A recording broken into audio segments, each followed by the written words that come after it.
شرح الصدور کی قسط نمبر 21 کا آج آغاز کیا جائے گا۔ آج کا موضوع ہے بوقت تدفین پڑھی جانے والی دعاؤں کا بیان۔ امیر المؤمنین حضرت علی المرتضی رضی اللہ تعالی عنہ نے فرمایا، جب جنازہ قبر کے پاس پہنچ جائے اور لوگ بیٹھ جائیں تو تم نہ بیٹھو بلکہ قبر کے کنارے کھڑے ہو جاؤ،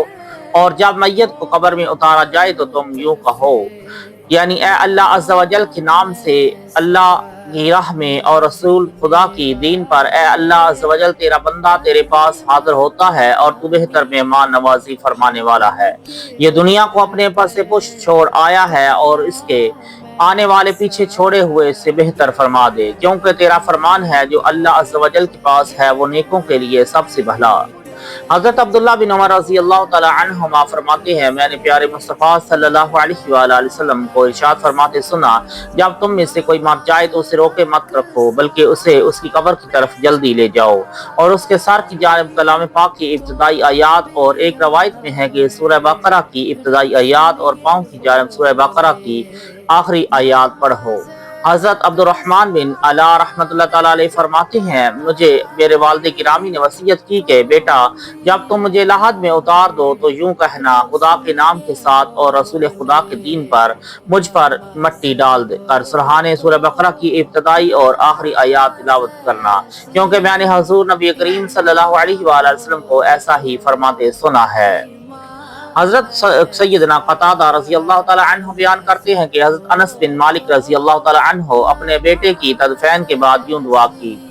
یعنی اے اللہ عز و جل اس کے دونوں پہلوؤں سے زمین کو کشادہ کر دے، اس کی روح کے لیے جنت کے دروازے کھول دے اور اسے دنیا کے گھر سے بہتر گھر عطا فرما۔ حضرت سعید بن منصور رحمۃ اللہ تعالی علیہ روایت کرتے ہیں، جب مردے کو دفن کیا جاتا تو حضرت انس بن مالک رضی اللہ تعالی عنہ یہ دعا کرتے، یعنی اے اللہ عز و جل اس کے پہلوؤں سے قبر کو کشادہ فرما، اس کی روح کو بلند فرما کر قبول فرما اور اپنے بارگاہ سے اسے راحت نصیب فرما۔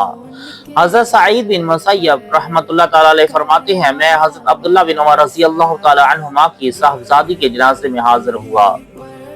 تو انہوں نے اپنی بیٹی کو قبر میں رکھ کر کہا، بسم اللہ فی سبیل اللہ، یعنی اللہ تعالیٰ کے نام سے اللہ کی راہ میں، پھر اس پر اینٹیں برابر کی تو کہا، اللہم اجرھا من الشیطان وعذاب القبر، یعنی اے اللہ عز و جل اسے شیطان اور عذاب قبر سے محفوظ فرما۔ جب مٹی ڈال چکے تو ایک طرف کھڑے ہو کر گئے اور یہ دعا کی، یعنی اے اللہ عز و جل اس کے پہلوؤں سے قبر کو کشادہ فرما، اس کی روح کو بلند فرما اور اپنی رضا کی دولت عطا فرما۔ پھر فرمانے لگے، یہ سب میں نے سرکار نامدار صلی اللہ علیہ وآلہ وسلم سے سنا ہے۔ حضرت مجاہد رحمۃ اللہ تعالی علیہ یوں دعا کیا کرتے تھے، یعنی اے اللہ عز و جل کے نام سے اللہ کی راہ میں الہی اس کی قبر کشادہ فرما، اس کی قبر روشن کر دے اور اسے اپنے نبی صلی اللہ علیہ وآلہ وسلم کا پڑوس عطا فرما۔ حضرت عمر بن مرہ رحمۃ اللہ تعالی علیہ فرماتے ہیں، بزرگوں کا طریقہ رہا ہے کہ جب وہ میت کو لحد میں رکھ دیتے تو یوں کہتے، اللہم اعذہ من الشیطان الرجیم، یعنی اے خدا اسے شیطان مردود سے بچا۔ حضرت خیثمہ رحمۃ اللہ تعالی علیہ فرماتے ہیں، بزرگان دین مردے کو قبر میں اتارتے وقت یوں کہنا پسند فرماتے تھے، یعنی اے اللہ عز و جل خدا کے نام سے اور خدا کی راہ میں اور رسول خدا کے دین پر، اے اللہ عز و جل اسے قبر، عذاب دوزخ اور شیطان مردود کے شر سے محفوظ رکھ۔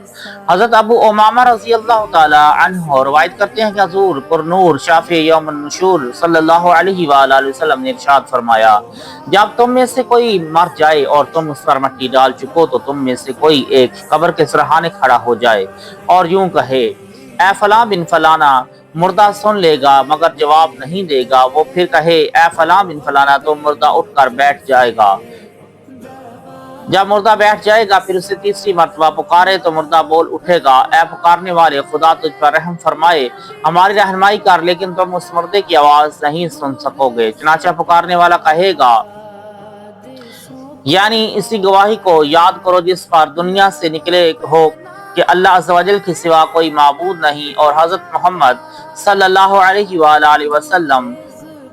اللہ کے نبی ہونے اور قرآن کے پیشوا ہونے پر راضی ہو۔ اب نکیرین ایک دوسرے کا ہاتھ پکڑ کر کہتے ہیں، چلو ایسے شخص کے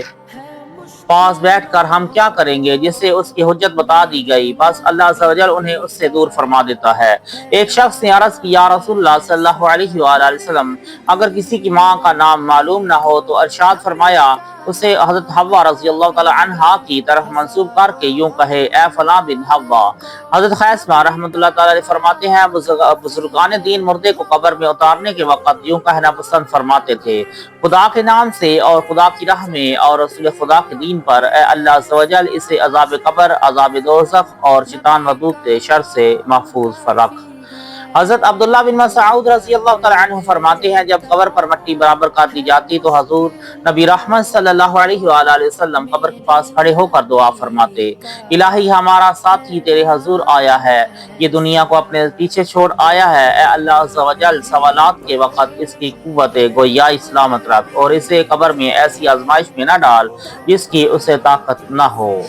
حضرت ابو امامہ باہلی رضی اللہ تعالیٰ عنہ نے وصیت فرمائی کہ جب میں مر جاؤں تو مجھے دفن کر کے ایک شخص میرے سرہانے کھڑا ہو جائے اور یوں کہے، اے سدہ بن عجلان، اس گواہی کو یاد کرو جس پر تم دنیا میں قائم تھے کہ اللہ عز و جل کے سوا کوئی معبود نہیں اور محمد صلی اللہ علیہ وآلہ وسلم اللہ کے رسول ہیں۔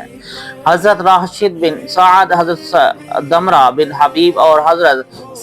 حکیم بن عمیر رحمۃ اللہ تعالیٰ علیہم فرماتے ہیں، جب قبر پر مٹی ڈال دی جائے اور لوگ چلے جائیں تو مستحب ہے کہ قبر کے پاس کھڑے ہو کر یوں کہا جائے، اے فلاں کہو اللہ کے سوا کوئی معبود نہیں، یہ 3 مرتبہ کہا جائے، پھر یوں خاطب ہو، اے فلاں کہو میرا رب اللہ ہے، میرا دین اسلام ہے اور میرے نبی حضرت محمد صلی اللہ علیہ وآلہ وسلم ہیں، اس کے بعد وہاں سے واپس ہو جاؤ۔ حضرت امام ابو بکر اجری رحمۃ اللہ تعالی علیہ فرماتے ہیں، دفن میت کے بعد کچھ دیر ٹھہرنا اور اس کے چہرے کی طرف رخ کر کے اس کے لیے ثابت قدمی کی دعا کرنا مستحب ہے۔ بس یوں دعا کرے، اے اللہ عز و جل تیرا بندہ ہے یہ اور تو اسے اب ہم سے زیادہ جانتا ہے، ہم نے تو اسے نیک ہی پایا ہے، تو نے اسے سوال جواب کے لیے بٹھا دیا ہے، اے اللہ عز و جل اسے آخرت میں حق بات پر ثابت قدم فرما جیسا تو نے دنیا میں ثابت قدم فرمایا، اے اللہ عز و جل اس پر رحم فرما اور اسے اپنے نبی صلی اللہ علیہ وآلہ وسلم کا پڑوس عطا فرما، ہمیں اس کے بعد گمراہ نہ فرما اور نہ ہی اس کے اجر سے محروم رکھ۔ حضرت حکیم ترمذی رحمۃ اللہ تعالی علیہ نے فرمایا، قبر کے پاس کھڑے ہونا اور وقت دفن اس کے ثابت قدمی کی دعا کرنا یہ نماز جنازہ کے بعد میت کی مدد ہے، کیونکہ مومنین کا نماز جنازہ پڑھنا میت کے لیے اس لشکر کی طرح ہے جو بادشاہ کے دروازے پر کھڑا ہو کر اس کی سفارش کر رہا ہے، اور قبر پر کھڑے ہونے اور ثابت قدمی کی دعا کرنا اس لشکر کی مدد ہے۔ اس وقت مردہ پریشان حال ہوتا ہے کیونکہ گھبراہٹ اور منکر نکیر اس کے سامنے ہوتے ہیں۔ حضرت ضحاک رحمۃ اللہ تعالیٰ علیہ سے مروی ہے کہ حضرت نزال بن صبرہ رحمۃ اللہ تعالیٰ علیہ نے مجھ سے کہا، جب آپ مجھے قبر میں اتار دیں تو یہ دعا کیجیے گا، اللہم بارک فی ھذا القبر وفی داخلہ، یعنی اے اللہ عز و جل اس قبر اور قبر والے کو برکت عطا فرما۔ اللہ تعالیٰ ہم سب کو قبر کی تیاری کرنے کی توفیق عطا فرمائے، گناہوں سے بچنے کی توفیق عطا فرمائے، نبی کریم صلی اللہ علیہ وآلہ وسلم کے بتائے ہوئے راستے پر عمل کرنے کی توفیق عطا فرمائے، آمین یا رب العالمین۔